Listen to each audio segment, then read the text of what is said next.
विद्यार्थियों, आप सभी को 10वीं कक्षा के हिंदी व्याकरण कालांश को स्वागत। बच्चों, तुम सब जानना जरूरी है कि हर भाषा के लिए शुद्ध लिखना बहुत आवश्यक होता है। आज हम हिंदी भाषा में शुद्ध लेखन कैसे करेंगे उसके बारे में पढ़ेंगे। विषय का नाम है लेखन या वर्तनी। हिंदी की ध्वनियाँ देवनागरी लिपि में लिखी जाती हैं। इन्हें लिखने का एक विशेष तरीका है। इन लिपियों को बाएं से दाहिने तथा ऊपर से नीचे लिखा जाता है। लिपियों को लिखते समय कुछ बातों पर ध्यान रखना जरूरी है। पहली बात है, खड़ी रेखा सीधी होती है और ऊपर से नीचे होती है। दूसरी बात है, खड़ी रेखा बड़ी और मात्राएं छोटी होती हैं। मात्राएं खड़ी रेखा से ऊंचाई में कभी भी बड़ी नहीं होनी चाहिए। मात्राएं खड़ी रेखा की आधी ही होनी चाहिए। तीसरी बात है, शिरोरेखा बाएं से दाहिने की ओर जाती है और एक शब्द के सभी वर्णों को जोड़ती है, किंतु जिन शब्दों में अ, आ, थ, ध, भ, स्र, क्ष और विसर्ग का प्रयोग होता है वहाँ शिरोरेखा खंडित होती है। चौथी बात है, वर्ण को बनाने वाले गोल या अर्धगोल का आकार खड़ी रेखा का आधा या उससे कम ही हो सकता है। इस अर्धगोल को खड़ी रेखा के मध्य में ही जोड़ा जाना चाहिए। पांचवी बात है, दो शब्दों की दूरी खड़ी रेखा की ऊंचाई के बराबर होनी चाहिए। कारक चिन्ह लेखन। कारक चिन्हों को सर्वनाम शब्दों के साथ सटाकर और अन्य शब्दों से हटाकर लिखा जाता है। जैसे मैंने, उसको, राम ने, नदी में। मैंने, मैं सर्वनाम है और ने इसके साथ सटाकर लिखा गया है। उसको, उस सर्वनाम है, इसके साथ को कारक चिन्ह को सटा कर लिखा गया है। लेकिन राम संज्ञा पद है, नदी संज्ञा पद है, इसके साथ जो कारक चिन्ह को हटा कर लिखा गया है। अभी देखेंगे हल चिन्ह लेखन। शब्दांत में अ का लोप हिंदी की प्रवृत्ति है। हिंदी में शब्द के अंत में हल चिन्ह नहीं दिया जाता है, लेकिन संस्कृत के जो शब्द मूलतः हल चिन्ह युक्त हैं उनमें यह चिन्ह लगाना अनिवार्य है। जैसे भविष्यत, पृथक, विधिवत, सत, जगत, प्राक आदि। ड ढ का लेखन। इसका प्रयोग हम कैसे करेंगे देखेंगे। पहला नंबर है, शब्द के आरंभ में जैसे डाली, डमरू, ढोल, ढक्कन, यहाँ पर बिंदु नहीं लगता है। दूसरा नंबर, संयुक्त अक्षर में जैसे लड्डू, उड्डयन, बुढ़ा, यहाँ पर ड और ढ में बिंदु नहीं लगा हुआ है। तीसरा नंबर है, उपसर्ग के बाद जैसे सुडौल, बेढंगा, निढाल, यहाँ पर सु, बे, नी, ये क्या है? उपसर्ग है। ये उपसर्ग के साथ जब ड ढ आया शब्द के बीच में, यहाँ पर बिंदु नहीं, नीचे बिंदु नहीं दिया गया है। चौथा नंबर है, अंग्रेजी से आए शब्दों में जैसे रेडियो, पैड, ये अंग्रेजी शब्द में ड ढ जब आएगा इसके नीचे बिंदु नहीं लगेगा। अभी देखेंगे जो बिंदु वाला ड ढ इसका कैसे प्रयोग होता है।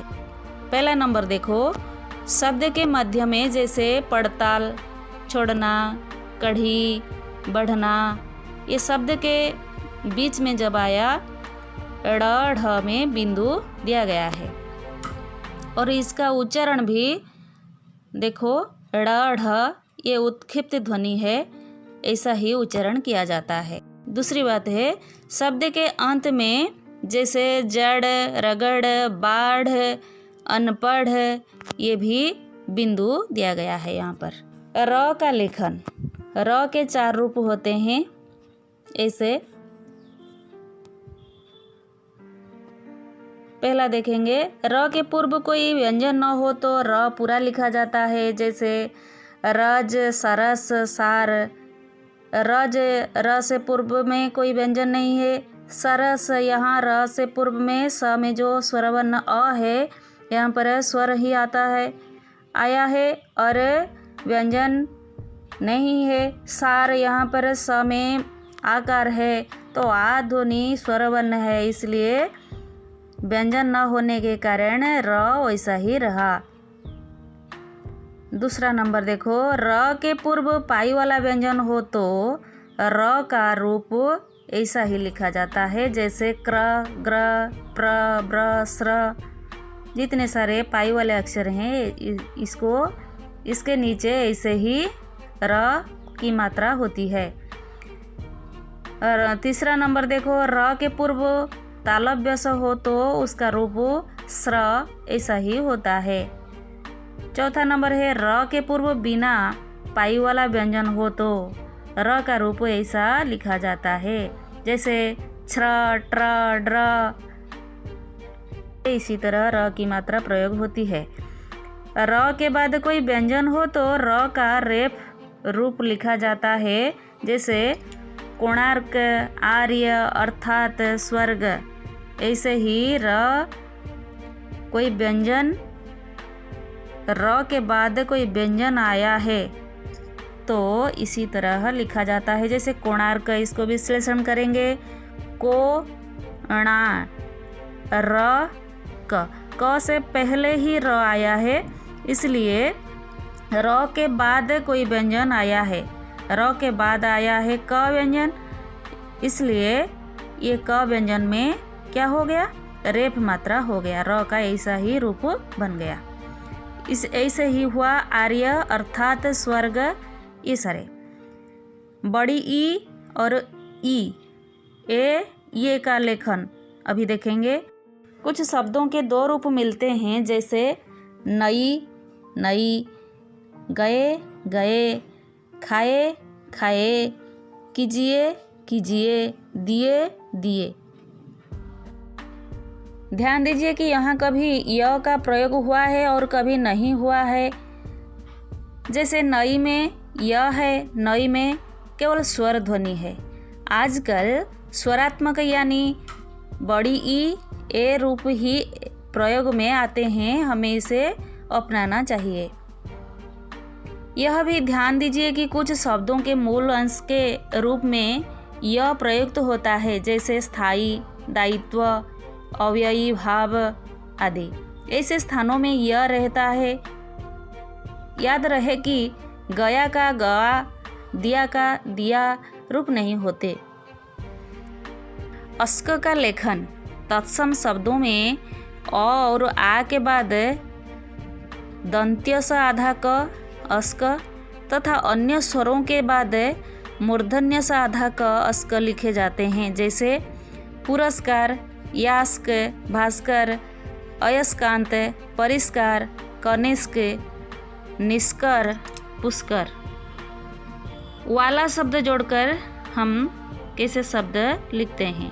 संज्ञा के साथ योजक प्रत्यय के रूप में आते समय वाला को मिलाकर लिखा जाता है, जैसे टोपी वाला, गांव वाला। ये वाला प्रत्यय है, इसे जोड़कर लिखा जाता है। क्रिया के साथ वाला अलग से लिखा जाता है। याद रखो, खाने वाला, पढ़ने वाला, जाने वाला, ऐसे ही क्रिया के साथ वाला अलग करके लिखा जाता है। वाला निर्देशक के रूप में आते समय अलग लिखा जाता है, जैसे गांव वाला मकान, कॉल वाली बात, पहले वाला गायक। स्वर्ण लाघव, जिन तत्सम शब्दों में 3 व्यंजनों का संयोग होता है, वहाँ हिंदी में एक द्वित्वमूलक व्यंजन लुप्त हो जाता है, जैसे अर्ध, अर्ध, परिवर्तन, परिवर्तन, कर्ता, कर्ता, परिवर्धन, परिवर्धन। एक उदाहरण लेंगे, अर्ध। यहाँ पर अर्ध, र, द, ध, ये 3 मिलकर अर्ध हुआ है। परिवर्धन, इस अर्ध भी हुआ है, र द ध। तो ये तीन को मिला देने से अर्ध क्या होता है, द के नीचे जो छोटा ध है, आधा ध है, वह हट जाता है। परिवर्तन में जो द्वितीय त है, द्वित्वमूलक व्यंजन त यहाँ पर हट गया, पहला वाला त ही रहा। कर्ता यहाँ पर भी द्वैतमूलक व्यंजन लुप्त हो गया। परिवर्धन यहाँ पर भी अर्ध ऐसे लिखा गया, परिवर्धन। तो बच्चों, ये विषय को ध्यान से पढ़ना, समझना और वर्तनी शुद्ध करके लिखना।